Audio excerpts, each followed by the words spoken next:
Chapter 1 Lionel morals. Lionel सर्पिल सीढ़ियों से नीचे भागा। एक छलांग में उसने रेलिंग को पार किया, आखिरी कदमों को छोड़कर लिविंग रूम में उतर गया। एक सोफे के ऊपर से कूदते हुए वह किचन में घुसा और एक बोतल हरी तरल चीज उठाई। रोज की गाय के गोबर की खुराक के लिए धन्यवाद पापा। वाकई तारीफ करनी पड़ती है। एक मध्यम आयु वर्ग का आदमी अपने टैबलेट से ऊपर देखा और अपने चश्मे को उंगलियों से ठीक किया। वह लिविंग रूम से बाहर बैकयार्ड में आराम कर रहा था जब उसके बेटे के हमेशा की तरह अपमानजनक बयान उसके कानों में पड़े। क्या फिर से असफलता की ओर भाग रहे हो? इस बार मैं सफल होऊंगा। लियोनेल ने सामने के दरवाजे से बाहर निकलने के बजाय वापस सर्पिल सीढ़ियों पर चढ़ गया।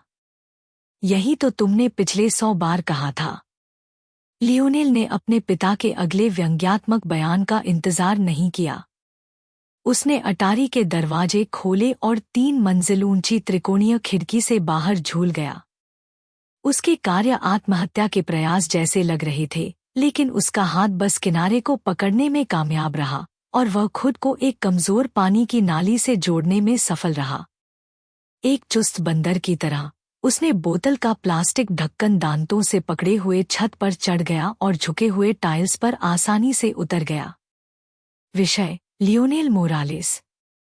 उल्लंघन कोड 118.67.2 आवासीय इमारत का अनधिकृत चढ़ाई। पार्कोर और फ्रीजनिंग एक्ट 2034 के तहत इसे टाइप 1 मिसडिमिनर के रूप में वर्गीकृत किया गया है। सलाह दी जाती है कि विषय लियोनेल मोरालेस तुरंत अवैध गतिविधि बंद करें ताकि आरोपों से बचा जा सके। लियोनेल ने अपनी कलाई से निकलने वाली महिला की आवाज को नजरअंदाज कर दिया। उसकी नजर अगले लक्ष्य पर टिक गई। लियोनेल और उसके पिता का उपनगर काफी संपन्न था और इसे उच्च मध्यम वर्ग का हिस्सा माना जा सकता था। हालांकि उनके घर का स्थान अजीब था, या यूं कहें कि पूरा उपनगर समुदाय अपेक्षाओं से बाहर था। यह समुदाय एक बड़े उड़ने वाले प्लेटफॉर्म पर मौजूद था जो नीचे के मुख्य शहर की परिक्रमा करता था, जैसे चंद्रमा पृथ्वी की परिक्रमा करता है। इन तथाकथित फ्लोटिंग पैराडाइज ने 2066 के आवास संकट का समाधान किया, जिससे आवास के लिए अधिक सतह क्षेत्र बनाया गया। आजकल केवल अत्यधिक धनी लोग ही सतह पर रह सकते हैं। लियोनेल का गंतव्य यह ऊंचा सतही दुनिया था। हालांकि जबकि अधिकांश लोग इन फ्लोटिंग पैराडाइज पर रहने वाले केवल समय पर झलक पाते हैं, लियोनेल लगभग हर दिन नीचे जाता है। 17 सेकंड। लियोनेल अपने घर की छत पर झुका। उसका और उसके पिता का घर फ्लोटिंग पैराडाइज के बिल्कुल किनारे पर था।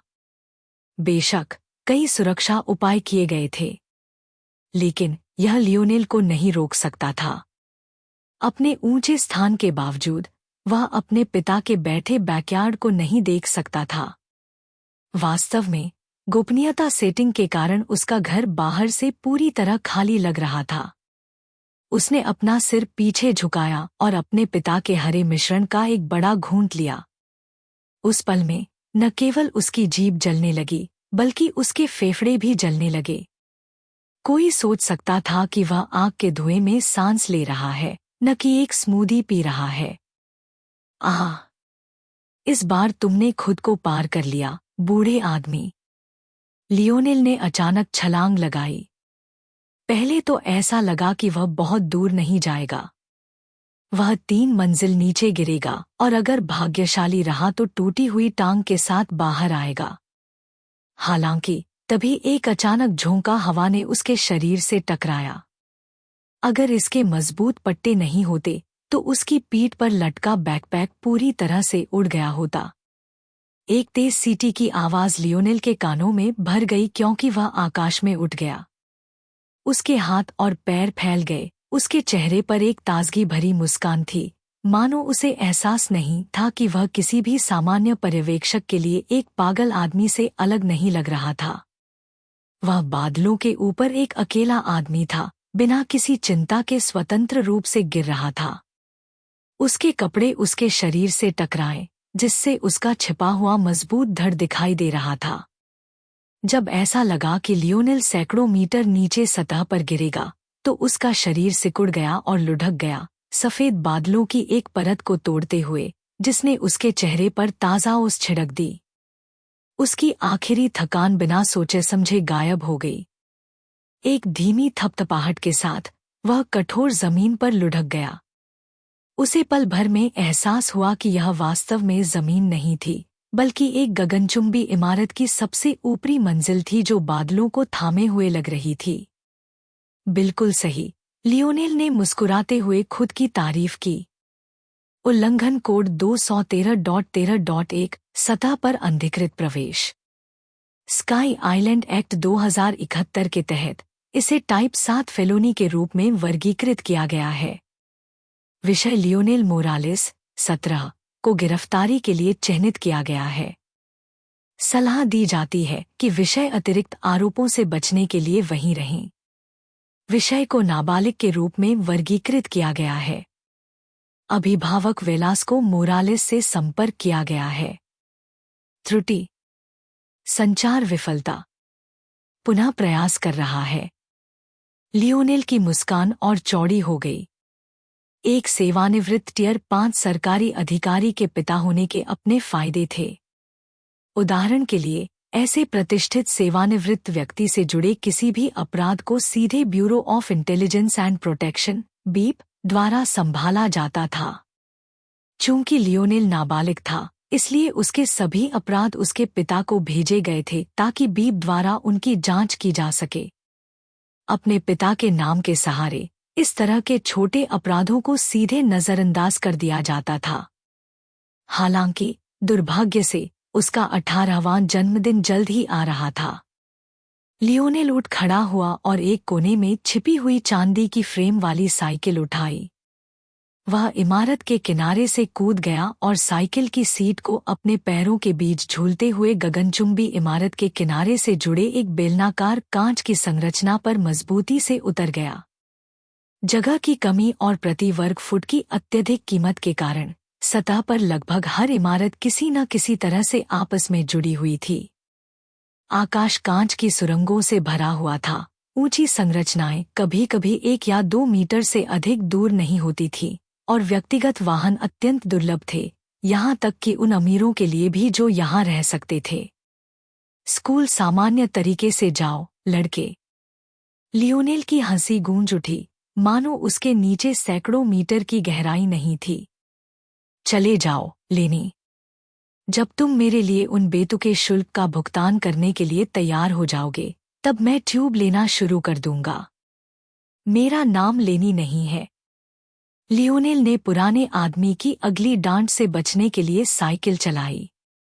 उसे अभी भी नहीं पता था कि पुराना आदमी हमेशा कैसे जान लेता था कि वह कब आया है और उसकी आवाज कहाँ से आ रही है, लेकिन वह केवल यह मान सकता था कि वह एक तरफा देखने वाली खिड़की के पीछे छिपा हुआ है। सतह शहर के ऊंचे भवनों के बीच से गुजरते हुए लियोनेल घने धातु के जंगल में कई लोगों की सोच से कहीं अधिक तेजी से आगे बढ़ गया। आखिरकार ऊंची गगनचुंबी इमारतें छोटी होने लगी और लियोनेल को अपनी रणनीति बदलनी पड़ी, नहीं तो वह कुछ व्यस्त लोगों द्वारा पकड़ा जा सकता था। अपनी सामान्य गली ढूंढते हुए वह एक बार में 3 मीटर या उससे अधिक नीचे गिरा, अपनी साइकिल को कांच की सुरंग से बालकनी और लाइट पोस्ट तक कूदते हुए अंततः जमीन पर उतर गया।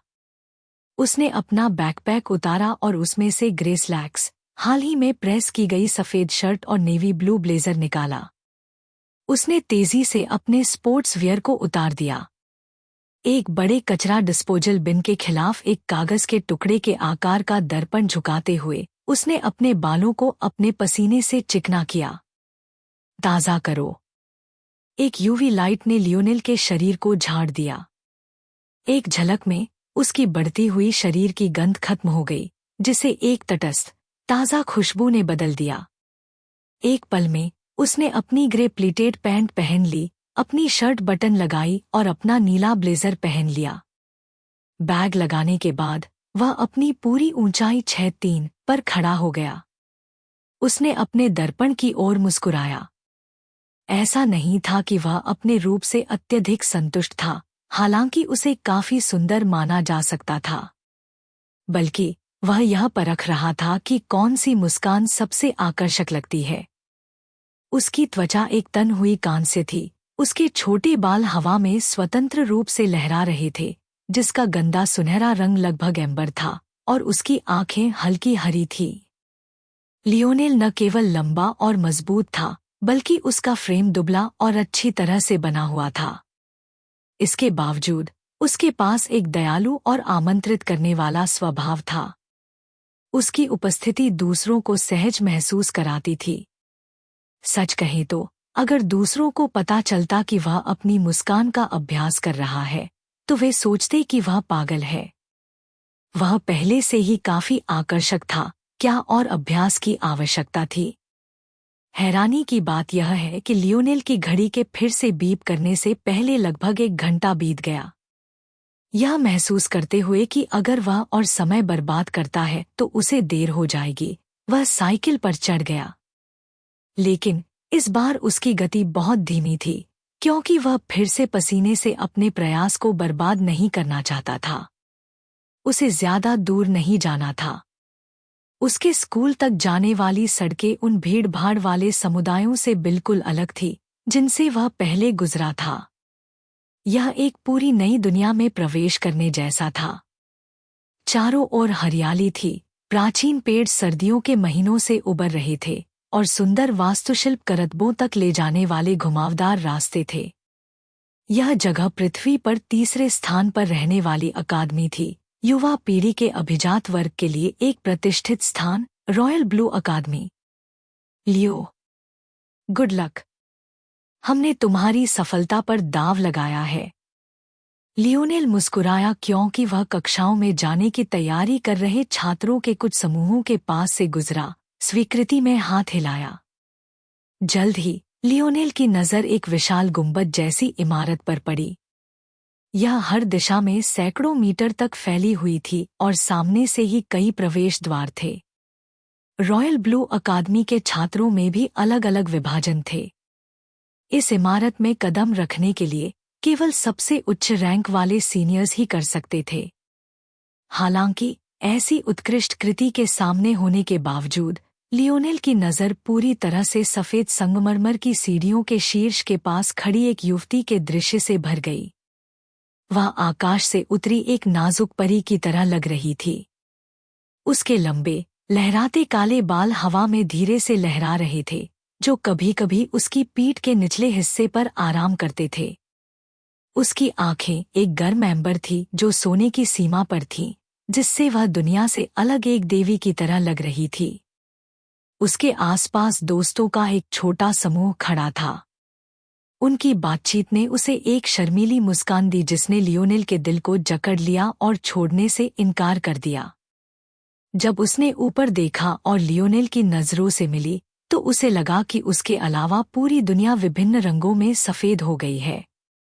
उसकी नाजुक तन हुई गोरी त्वचा, उसकी नाक की छोटी ढलान, हवा ने धीरे से उसकी जांघलंबी पोशाक को सहलाया, जिससे उसके वक्र दिखाई दिए जिन्हें वह इतनी शालीनता से छिपाती थी।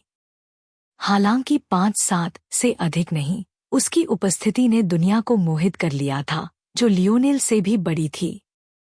जब युवा परी ने देखा कि यह लियोनेल है, तो वह गहरे लाल रंग में तब्दील हो गई, जो उसकी पतली हंसली से शुरू होकर उसकी गर्दन तक फैल गई, उसके नरम गालों को ढकते हुए। ऐना। लियोनेल की आवाज शक्तिशाली और भावनाओं से भरी हुई थी, मानो यह पहली बार हो रहा हो। वह फिर से आ गया है, ऐना की एक दोस्त ने चिढ़ाया। उसे प्रोत्साहित करना बंद करो, एक अधिक कठोर दोस्त ने जवाब दिया। बेचारी ऐना पिछले 4 साल से उसके द्वारा परेशान की जा रही है। दूर हो जाओ। लियोनेल इस अच्छे बुरे दोस्त के रूटीन के आदी लग रहे थे। लेकिन सच्चाई यह थी कि वह उन्हें देख या सुन भी नहीं सकता था। उसकी इंद्रियां अतुलनीय रूप से केंद्रित थी।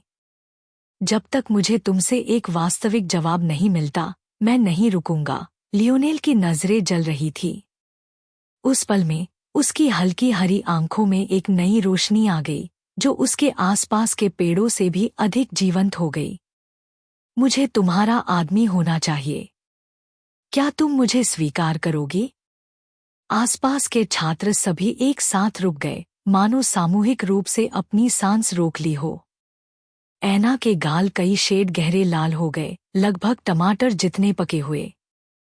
उसके छोटे होंठ कांपने लगे इससे पहले कि वह सीढ़ियों पर दौड़ती और अकादमी के हॉल में गायब हो जाती। लियोनेल को ऐना की कठोर दोस्त से एक और घूरना मिला इससे पहले कि वह और अधिक दयालु युवती शर्मिंदा ऐना के पीछे भागती। अंत में लियोनेल केवल भर सकता था। लगता है कि आज फिर से एक और असफलता थी।